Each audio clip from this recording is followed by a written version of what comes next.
نأكد لكم جامي جربتوها بهذه الطريقه. غريبيه المحلات والمشاريع ب 65 حبه، تشد لكم اكثر من 30 يوم وتقعد لكم مرمله. زيد بطريقه جديده، هذه هي الوصفه اللي يخدموا بها اصحاب الحوال. الغريبيه تاع اليوم يسموها كامل، خبوها في عينيكم.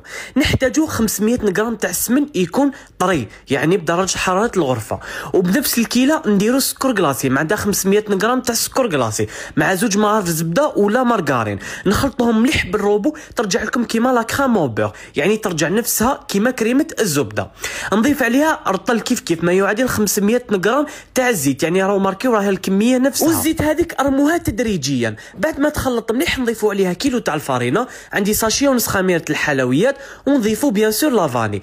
نخلط مليح بالروبو تاعنا بالكا كيما شفتوا. ودوكا نروحوا نجيبوا هذيك لاباري تاعنا تاع الغريبيه، ونروحوا نطموها بكيلو واحد اخر تاع الفارينه. حاب يقول في هذه الوصفه عندنا 2 كيلو تاع الفارينه تماما، وانتم لا حبيتوا تقسموا هاد لا كونتيتي على 2 يعني عادي، ماشي شرط ديروا 65 حبه. شكلتها كيما راكم تشوفوا كريه 40 غرام، وشكلتها على شكل الغريبيه بالطريقه التقليديه.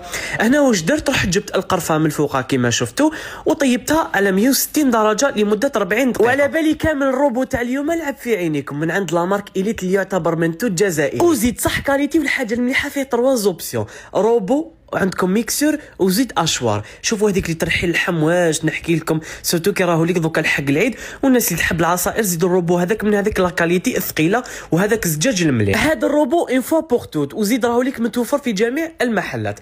الغريبيه تاعي كما شفتوا جات مرمله وتذوب في الفم. جربوها وبعثوا لي تطبيقاتكم. سلام.